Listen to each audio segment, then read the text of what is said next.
May digma na hindi nakikita sa himpapawid at sa lupa. Mga puwersa ng dilim na nagtatangkang saktan tayo.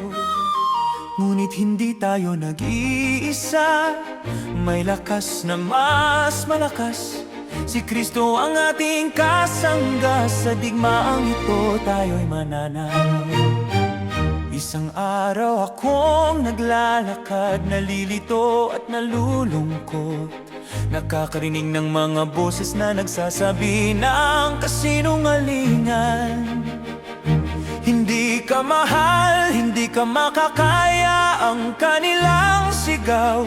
Ngunit biglang narinig ko ang tinig ng Diyos na nagsasabi, ang inyong digmaan ay hindi laban sa laman at dugo, kundi laban sa mga pinuno ng kadiliman ng panahong ito.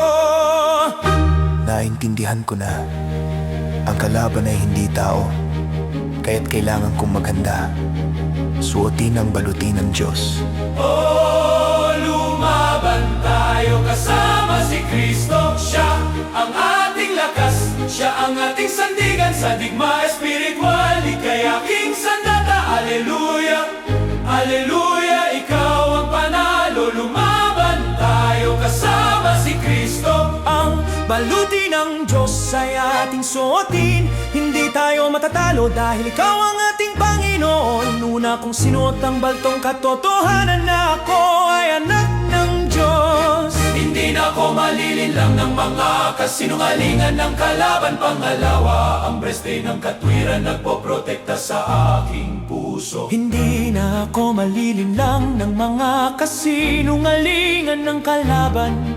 Pangalawa, ang breastplate ng katuwiran nagpoprotekta sa aking puso.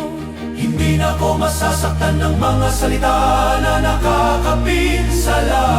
Pangatlo, ang sapatos ng pag-asa sa kaligtasan patungo sa landas ng Diyos. Hindi na ako maliligaw kahit na ang daan ay mahirap.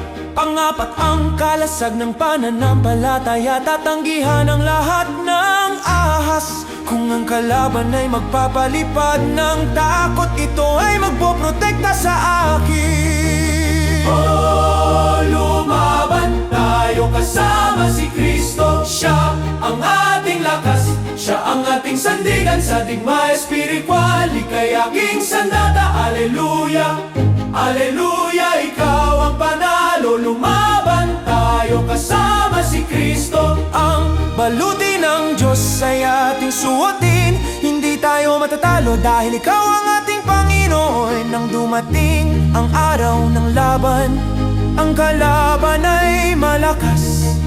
Nakakita ako ng anino, narinig ko ang kanilang sigaw. Ngunit naalala ko ang talata, huwag kang matakot dahil ako ang kasama mo. Huwag kang mangamba dahil ako ang iyong Diyos. Kinuha ko ang espada ng Espiritu, ang salita ng Diyos, at sinigaw ko, ikaw ang hari ng lahat. Ang kalaban ay talo.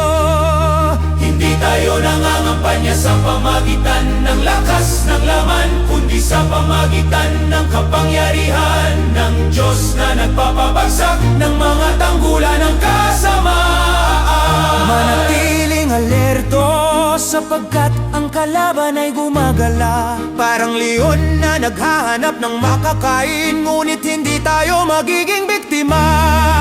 Panalangin tayo araw at gabi, hilingin ang lakas ng Diyos. Kasama siya tayo ay matatag, ang digmaan ay tayo ang mananalo. Ang kanyang kalwalatian ay magtatagumpay, ang kanyang kapangyarihan ay hindi matatalo. Sa lahat ng oras, sa lahat ng panahon, ikaw ang ating Panginoon. Siya ang ating lakas, siya ang ating sandigan sa digma espiritual. Ika'y aking sandata, aleluya, aleluya. Ikaw ang panahon. tayo kasama si Kristo. Ang baluti ng Diyos ay ating suotin. Hindi tayo matatalo dahil ikaw ang